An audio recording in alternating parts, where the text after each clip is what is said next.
President. It's a privilege to be invited to this institution. I'd like to thank our presidents and our students for coming out, especially you, Mr. President. And for those of you that don't know, and since we're recording this, I'd like to make it explicitly known and mention that this man right here regularly has tea with the Queen herself. And as we all know, the sun used to never set on the British Empire. And what that means for you and I, Mr. President, is the sun never sets on us. Today we're going to discuss Chairman Mao and the Cultural Revolution in my book. Some of you in here have footnotes in that book, but I think you know who you are.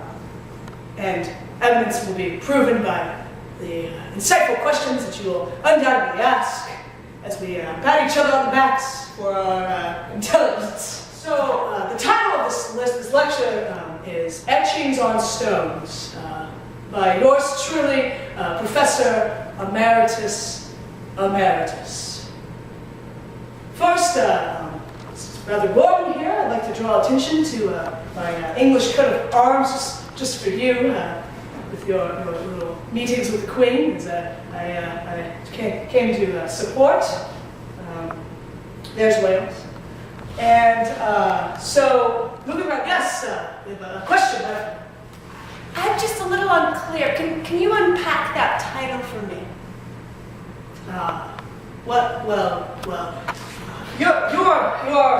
You are fluctuating with that question at this arrow right here, in between ape and you. And I think that should suffice. Moving on, who first sailed to the Americas? Anybody? I think Johns Hopkins will be able to support you here if you look in their archives. This is the real United States of America, named after Amerigo Vespucci. It might look a little different than what you've previously seen, but that's only because we have a history of upper class Anglo-Saxon Protestant males who push us down and tell us that California is really pointing this way, and that Florida is really pointing this way, and that South America, the people of South America and Mexico, are not actually on the top of the system. And so what I'm advocating for, and this is actually in my dissertation, Etchings on Stones. What I'm advocating for is a map that is turned on its head to where South America and Mexico are given the right place. Question again, student. I'm just having a little trouble following. So you're telling us that the map that we've used for generations and generations is wrong.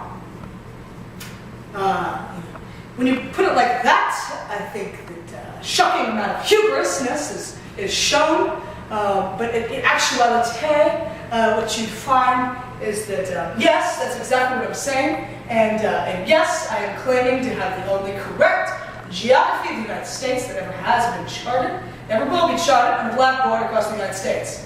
And I think our president would agree. So, to conclude, because I know that those of you in here who are footnoted in my most recent book, Chairman Mao and the Cultural Revolution, and my book is the title, be coming out this spring. And I know that some of you are footnoted in this book, and so I'd love to see you, and basically only you at the reception following, although it is open to the public and open to all, particularly the riffraff. I know that we like to welcome them, but really, I'd really like to talk to you especially. So going back to the original title of the story, this dissertation, collection of stories, if you will, called Etchings in Stone. We have an etching found off the coast of Crete and simply said, Elpis, which the tongue of the tribe, the original language of the people, but the original Masoretic text that we unearthed actually had a circumflex over the lambda. Question? Aren't the Masoretic texts in Hebrew?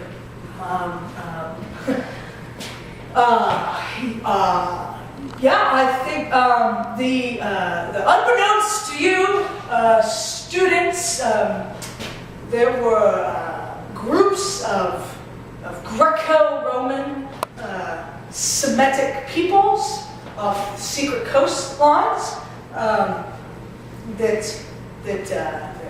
actually predate the founding of Greece, and so therefore wrote in the Masoretic texts different Greek verbs, nouns.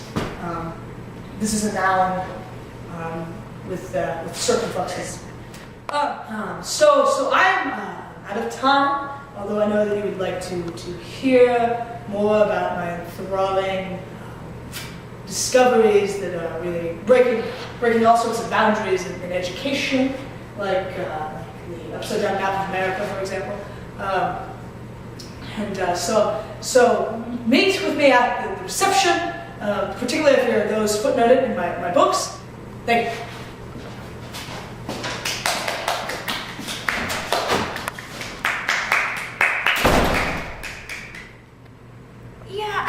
So I thought it was interesting. I think some of what he said was just wrong. I'm having a difficult time understanding, particularly with the upside down map thing. But perhaps I'm just, not smart enough to understand it. I mean, I don't know. Well, I think that the evidence shows by the enthralled response to the lecture that I was marvelous as usual. I don't think I need to continue with that.